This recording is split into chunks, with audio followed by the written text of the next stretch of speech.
हो गया।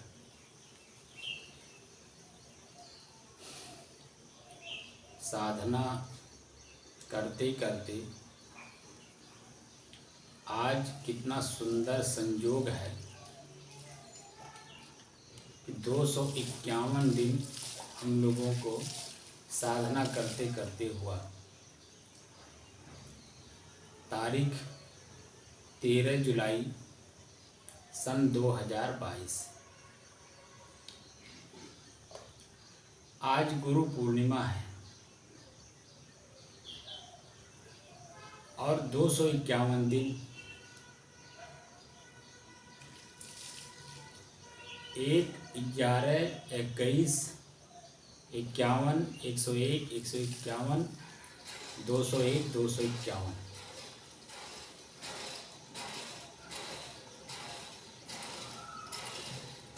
गणित के क्षेत्र में इसको अच्छा माना जाता है। तो संयोग ही है, प्रकृति और पुरुष जितने भी गणना है सब प्रकृति में है और गणना करने वाला स्वयं पुरुष। संयोग कितना सुंदर है, प्रकृति और पुरुष दोनों का संयोग आज बहुत सुंदर है। प्रकृति चंचल को कहते हैं। आपका मन चंचल है प्रकृति में, आपका मन स्थिर है, शांत है, एकदम अपनी चेतना में है, वही पुरुष है, वही पुरुषत्व है। मन का शांत रहना ये पुरुषत्व का प्रथम सीढ़ी। आज गुरु पूर्णिमा है। गुरु के बारे में कहना सूरज को दीपक दिखाने के जैसा है। दीपक की कीमत तब हमें समझ में आती है जब हम अंधेरे में रहते हैं, जहाँ सूरज की रोशनी नहीं पहुँच सकती, वहाँ दीपक की रोशनी काम करती है। ऐसे ही हम अपनी चेतना में हैं नहीं, हम अपने पुरुषत्व को जानते नहीं। अपुरुषत्व जो चेतन है वो स्वयं अपने आप में सूरज की तरह है, एकदम प्रकाशमान। सूरज की जब रोशनी मिलती है तब कहीं किसी भी प्रकार का कोई भ्रम नहीं होता है। कि होता है? नहीं होता है। सूरज की इतनी प्रचंड रोशनी होती है कि उस प्रचंड रोशनी में किसी भी प्रकार का शंका नहीं रहता है। लेकिन जैसे ही सूरज की रोशनी हमारे आँखों के सामने से ओझल होता है, वैसे ही हमें मानसिक रूप से कितना भय पैदा होता है, कितना शंकाएं होती हैं। इसकी कल्पना है? नहीं। हम जहाँ बैठे हैं वहीं बैठे रह जाएंगे। हम चारपाई पर हैं, कुर्सी पर हैं, तख्त पर हैं, किसी भी चीज़ पर बैठे हैं, जहाँ बैठे हैं वहीं रहेंगे। वहाँ से एक कदम भी हम हिल नहीं सकते। इसलिए मन में तमाम प्रकार की शंकाएं हैं। कहीं सांप नीचे ना बैठा हो, काट लेगा, कहीं बिच्छू ना बैठा हो, पैर रखते ही मार दे, डंक मार दे। अनेकों प्रकार की भय मन में होता है, इसीलिए हम एक कदम भी चलते नहीं। जब तक दीपक की रोशनी, चाहे टार्च हो चाहे दीपक हो, रोशनी नहीं मिल जाती है, प्रकाश नहीं मिल जाता है, तब तक हम एक कदम भी आगे चलते नहीं हैं। कि चलते हैं? नहीं। ये तो पूरे विश्व की बात है। ज्ञानी अज्ञानी, पढ़ अपढ़, साधु संत महात्मा गृहस्थ विरक्त, कुछ भी कोई भी हो, इस स्थिति में सबकी स्थिति एक जैसी होती है कि नहीं? अब इस स्थिति को हमें अपने जीवन में अपने ही अंधकार को मिटाना है, दीपक जलाना है, तो किसी का सहारा लेना होगा। तो किसका सहारा? दीपक का सहारा। जी। तो दीपक में 3 चीज़ें हैं, दीपक है, तेल है और बाती है। जी। और साथ साथ हमें आज तो हम माचिस कहते हैं। पहले आपने देखा भी होगा कि हर गांव में, हर घर में जो बड़े लोग होते थे वह अपने चूल्हे में अग्नि को बरकरार रखते थे। और संत महात्मा की जो धुनी है वो धुनी क्या है? वही है कि वह अग्नि को प्रज्वलित करके और वह एक धुनी के माध्यम से उसको प्रज्वलित रखते थे 24 घंटा, कि कोई भी व्यक्ति कहीं से भी अगर उसका कोई दीपक बुझ गया हो, अग्नि बुझ गई हो, तो वहाँ से अग्नि को ले जा करके अपने अग्नि को प्रज्वलित कर सकता है। मनुष्य अपनी समस्या, जो कुछ भी उसके सामने पड़ता है, उस समस्या का समाधान ढूंढता है, और ढूंढ करके जब अपने आप में वो तृप्त हो जाता है, तो दूसरे लोग भी जब उस पॉइंट पे जाते हैं, वो परेशानी, वह दुख आता है, तो वह सोचते हैं यार फलाने को भी ये दुख आया था, चलें क्यों ना उनसे इसका समाधान ढूंढा जाए। तो जब जाया जाता उनके पास, जब वो अपने समस्या का समाधान जिन्होंने कर लिया है, जो जो उपाय बताते हैं, सुनने वाले को वो सारे उपाय करने होते हैं, और उपाय करके वह भी अपने आप पे तृप्त होते हैं। ऐसे धीरे धीरे दीपक जलता है, रोशनी बढ़ती है, लोगों के अंदर में ज्ञान की प्रवृत्ति बढ़ती है। गुरु करने के लिए विश्राम सागर में आता है, गुरु बिना किए आपके जीवन का कल्याण नहीं है। गुरु बिन भव निधि तरह न कोई, अजो बिरंच शंकर सम होई। भव निधि, भाव कहते हैं सागर को, संसार को, बुराइयों को,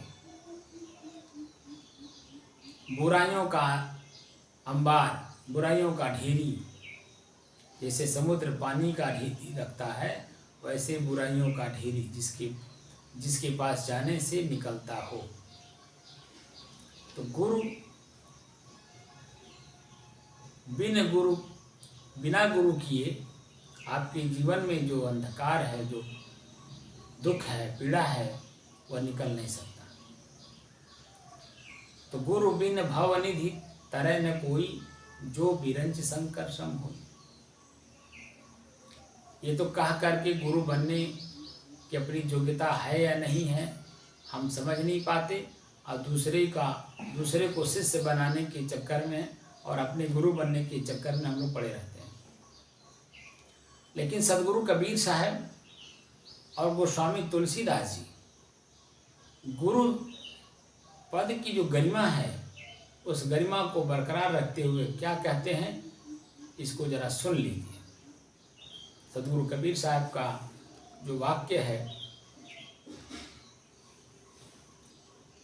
गुरु सिकली गर कीजिए। गुरु कैसा हो? सिकली गर। गुरु सिकली गर कीजिए, मन ही मस्कला दे, मन ही मस्कला दे। शब्द छोलना छोल के, चित्त दर्पण कर ले।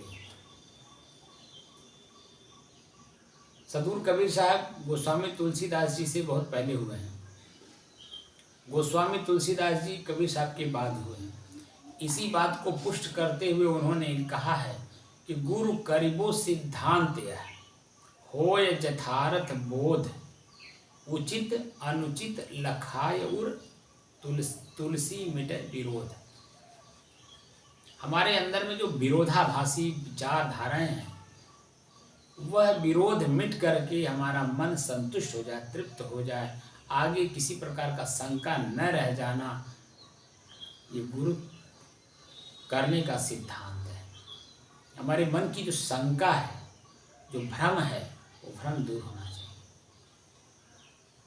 तो गुरु सिकली कर कीजिए।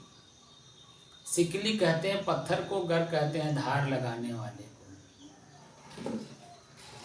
धार लगाने वाले लोग चाहे वो साइकिल पे हो, चाहे वैसे भी कंधे पे लेकर के लोग घूमते रहते हैं, गली गली गांव गांव घूमते रहते हैं कि अपने चाकू में जो मूर्छा है छुड़वा लीजिए और धार में, चाकू में जो धार है उसको ठीक करा लीजिए। तो जिस गली गली में घूमते हैं, जिसका ये महसूस होता है कि चाकू में धार नहीं है, चाकू मूर्छा खा गया है, इसको साफ कराना चाहिए, धार लगवा लेना चाहिए। तो जिन्होंने आवाज़ को सुना और कन्फर्म हुआ व्यक्ति बोलने वाला क्या बोल रहा है और उसके अनुरूप अपना कार्य किया, तो उसके चाकू का जो धार है वह भी बन जाता है और चाकू भी जो मूर्छा खाया हुआ चमक जाता है। तो जैसे ही वो धार लगाने वाला आपका चाकू अपने उस पत्थर पर रखता है, वैसे उसमें आप देखेंगे कि पहले लाल लाल छर छर विकार उसके निकलते हैं, जिसको मूर्छा कहते हैं। मूर्छा जैसे निकाल लेता है, पूरे चाकू को चमका लेता है स्टील की तरह, तब उसके बाद उसमें धार लगाता है और धार लगाने के बाद आपको देता है और कहता है कि देख लीजिए धार कहीं कम बेसी तो नहीं है। कम बेसी है बताते हैं आप, वो तुरंत उसको ठीक कर देता है, क्योंकि वो वर्तमान में है। आप तृप्त, वो भी तृप्त, आपसे पैसा लिया चला गया। गुरु आपकी जीवन में जो विकार हैं, जो बुराइयां हैं, उनको सबको पहले दूर करवाते हैं।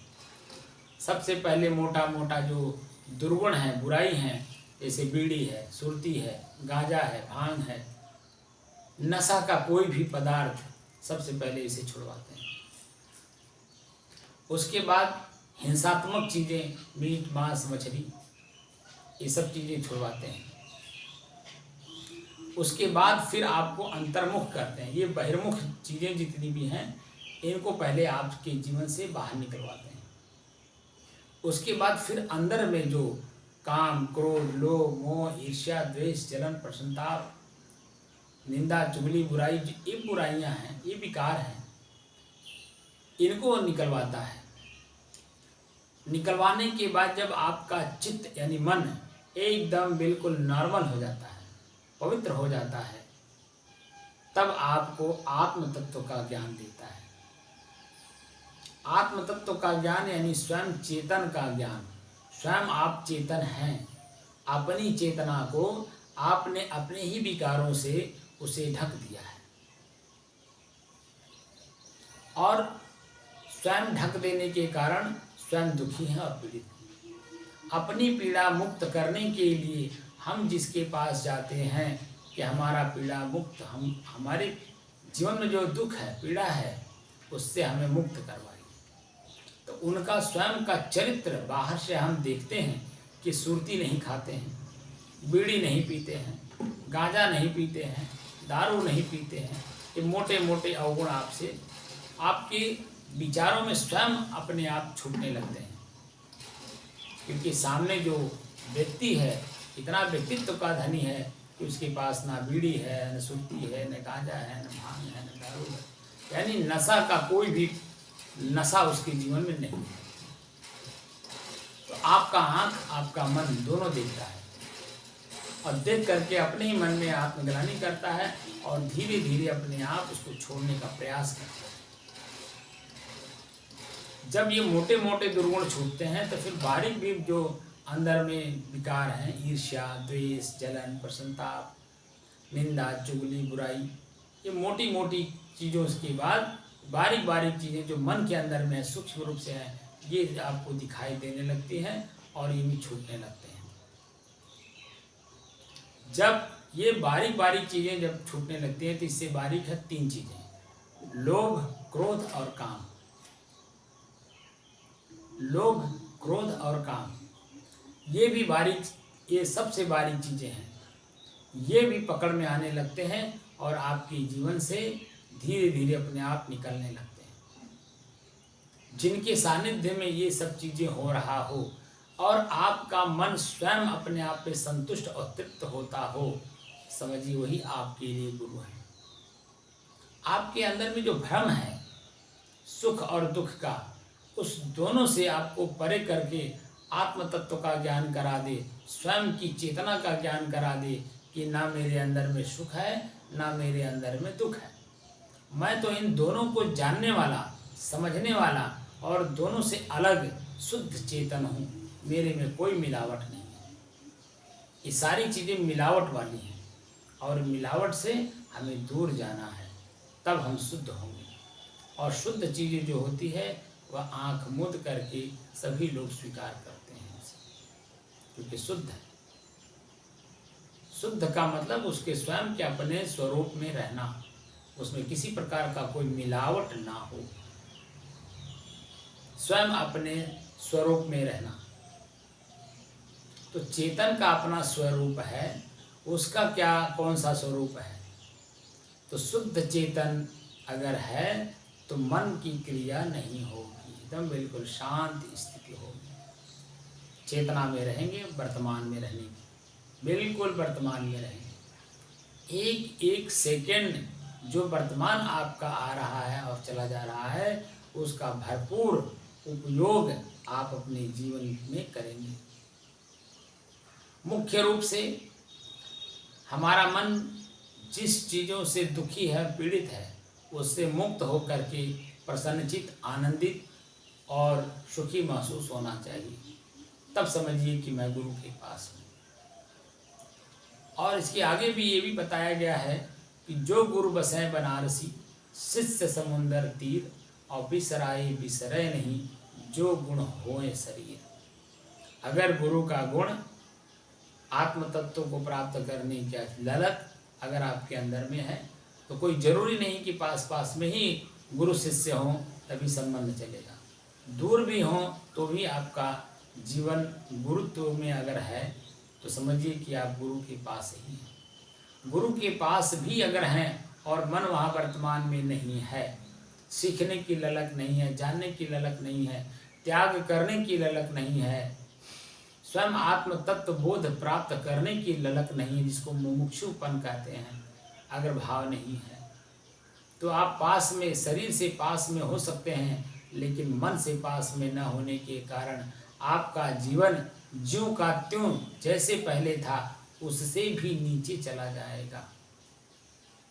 इसलिए गुरु करते समय, गुरु बनाते समय या स्वयं गुरु बनते समय दोनों को अपने अपने पद की गरिमा का ख्याल रखना चाहिए।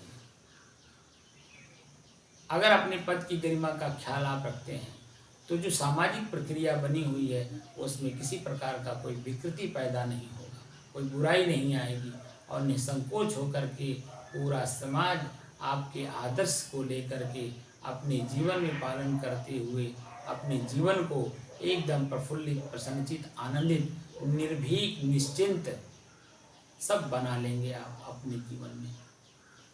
इसी मानव जीवन को ही सार्थक करना है।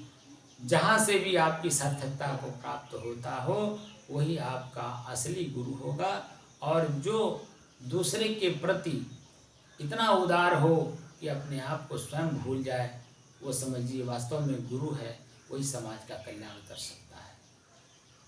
और आज का जो दिन है गुरु की पूजा का है, तो पूजा का मतलब सेवा से है। सेवा किसकी करनी चाहिए? स्वयं की। गुरु के वचनों को सुन करके स्वयं की सेवा करिए, यानी अपने आप को विकारों से मुक्त करिए। गुरु का पहला उपदेश होता है कि अपने विकार को अपने जीवन से निकाल करके पहले फेंकिए।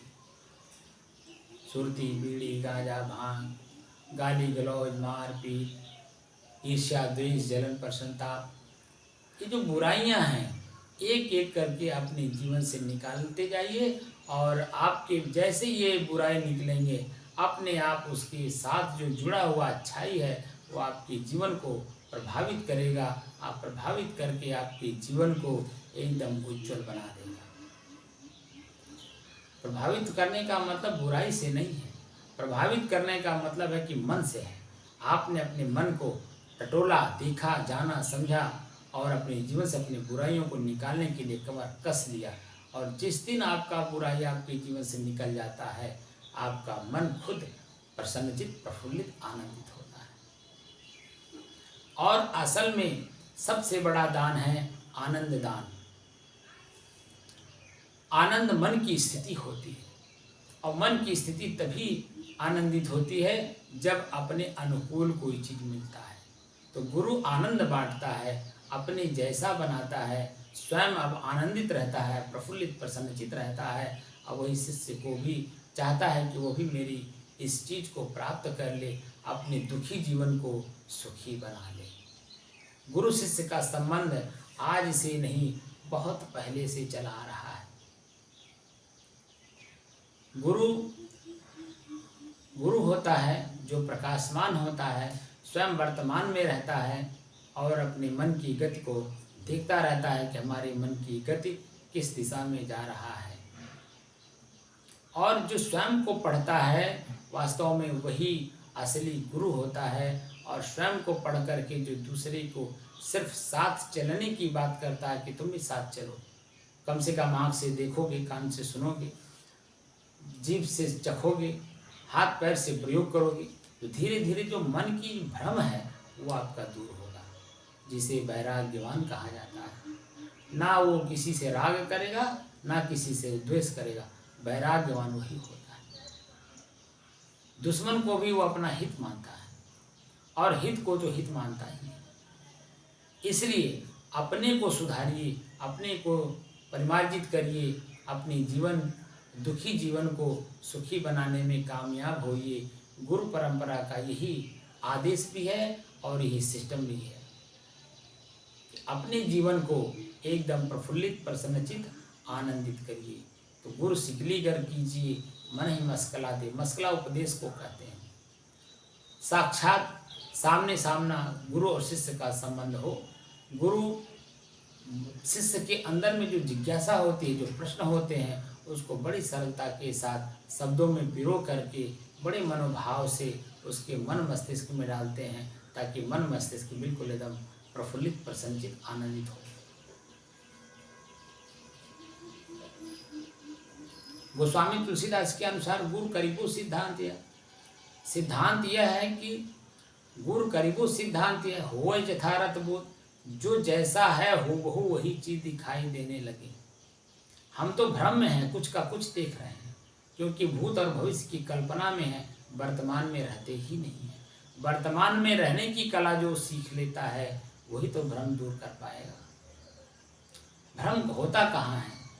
ना पूरा प्रकाश है, ना पूरा अंधकार है। अगर पूरा प्रकाश हो तो जो वस्तु जैसा है वैसे इस आँख से दिखाई देता है, कोई भ्रम नहीं होता है। और अंधकार अगर होता है तो वहाँ तो हाथ पसारे भी दिखाई नहीं दे रहा है, जब हाथ अपने पास ही है, यानी मेरे शरीर का हिस्सा है हाथ, और इतना अंधेरा है कि मेरे हाथ नहीं दिखाई दे रहे हैं, उस समय में भी भ्रम नहीं होगा। लेकिन भ्रम कहाँ हो रहा है? ना पूरा अंधकार है, ना पूरा प्रकाश है। दिख तो रहा है लेकिन कंफर्म नहीं दिख रहा है कि वो क्या है। और उसको कंफर्म करने के लिए बस कुछ मत करिए, हाथ में टार्च ले लीजिए, बैटरी ले लीजिए और उसके ऊपर जला दीजिए। जैसे जलेगा उसके ऊपर, वैसे ही वह क्या है एकदम हूबहू अपने स्वरूप को दिखा देगा। आपके मन की जो भ्रम है बिल्कुल दूर होगा। धुंधलकापन में ही भ्रम होता है। कन्फर्म अगर कोई चीज़ हो तो उसमें कोई भ्रम नहीं होता है। अब भ्रम दूर करना और कराना, यही गुरु और शिष्य का संबंध है। तो भ्रम क्या है? हम जो भी काम करते हैं उसमें सुख चाहते हैं, जो कि सुख उसमें नहीं है, बल्कि आपके मन की शांति में सुख है। इस भ्रम में हम रहते हैं कि उस वस्तु में शांति मिल रहा है, सुख मिल रहा है, आनंद मिल रहा है, जो कि आपके स्वयं के भीतर की वस्तु है। जब मन आपका चंचल मन पहले एकाग्र होता है, दूसरे एकाग्रता के बाद स्थिर होता है, तीसरे एकाग्रता के बाद शांति का अनुभव स्वयं में जब करता है, तब भ्रम अपने आप दूर हो जाता है। दूर करना नहीं होता है, क्योंकि जो वस्तु जैसा है वो बहु वैसे विवेक और विचार रूपी आँख से दिखाई दे रहे हैं, इसलिए भ्रम कहीं नहीं रहता है। तो भ्रम दूर करना ही शिष्य का काम है और भ्रम दूर कराना ये गुरु का दायित्व है। और गुरु शिष्य का संबंध अटूट संबंध है। अगर गुरु शिष्य का संबंध किसी से बन गया हो और बन करके अगर फिर भी मन में शंका हो, समझिए वो शरीर से गुरु शिष्य बने, मन से गुरु शिष्य नहीं बने। मन से जब गुरु शिष्य बना जाता है तो गुरु गुरु होता है और शिष्य शिष्य होता है। शिष्य में अनेकों प्रकार की बुराइयां होती हैं, अनेकों प्रकार की इच्छाएं होती हैं, अनेकों प्रकार की कल्पनाएं होती हैं, लेकिन गुरु बिल्कुल शांत होता है। और जैसे जैसे शिष्य के अंदर में चंचलता दिखाई देता है, वह उसे ज्ञान दे दे करके उसकी चंचल मन को पहले तो एकाग्र करता है, फिर स्थिर करता है और फिर शांत कराने में कामयाब होता है। यही गुरु शिष्य का असली संबंध है। मन भ्रम से जब दूर होगा तभी तृप्त और संतुष्ट होगा। इसलिए गुरु करीबू सिद्धांत है, जो सिद्धांत है उसे शिष्य भी पालन करे और गुरु अपने आप में पालन करे, तो देखें कि पूरा समाज एकदम प्रफुल्लित प्रसन्नचित आनंदित होगा। संयोग बस आज वर्तमान समय में ना गुरु अपने गुरु पद पर है, ना शिष्य अपने शिष्यत्व पद पर है। देखने को मिलता है वही गुरु मतलब आजकल मास्टर अपने ही विद्यार्थी, शिष्य माने विद्यार्थी से पैसे दे करके पुकार मंगा रहा है, सुरती मंगा रहा है, दारू मंगा रहा है, हाथ मिला रहा है। आप बता दीजिए कि वो बच्चा क्या देखेगा, क्या सुनेगा, क्या समझेगा, क्या उसके अंदर में ज्ञान जागृत होगा। और जो जागृत हो रहा है वर्तमान में सबके सामने दिखाई खुद दे रहा है कि विकृतियों से पूरा समाज भरता चला जा रहा है। इसका वार पार कहाँ होगा कोई पता नहीं है। इसलिए गुरु को अपने गुरुत्व में रह करके और इस बुराई को दूर करने में, सामाजिक प्रक्रियाओं को पूर्ण करने में इनका पूरा योगदान होना चाहिए। मैं गुरुओं से नम्र निवेदन करूंगा कि अपने गुरुत्व में रह करके शिष्य का कोई भी वस्तु इतना मत ले लीजिए कि आपका मन खुद ही भ्रमित हो जाए कि मैं गुरु बना हूँ, किस लिए बना हूँ। ये भी प्रश्न अपने अंदर में ना उठ पाए तो अपने ही ऊपर आप ग्लानि करिए और अपनी बुराइयों को दूर करने का प्रयास करिए पहले। और अपनी बुराई जब आप दूर कर देंगे तो शिष्य अपनी आँखों से देखता है और देख करके उसके अंदर में खुद आत्मग्लानि होती है और आत्मग्लानि करके वो स्वयं अपनी बुराई को दूर करता है। तो गुरु शिष्य का अटूट संबंध अपने आप बनता चला जाता है। इसलिए दोनों से मेरा नम्र निवेदन है कि अपनी अपनी पद की गरिमा को समझें और समझ करके गुरु शिष्य का जो अटूट संबंध है, इन संबंधों को बरकरार रखने में कामयाब होइए और समाज को कामयाब कराने में सफलता प्राप्त कराइए। ये मेरी शुभकामना है और मैं चाहता हूँ कि आप सभी लोग अपने अपने पद की गरिमा का ख्याल रखेंगे। ये मेरा एक आशा और जिज्ञासा है। साहे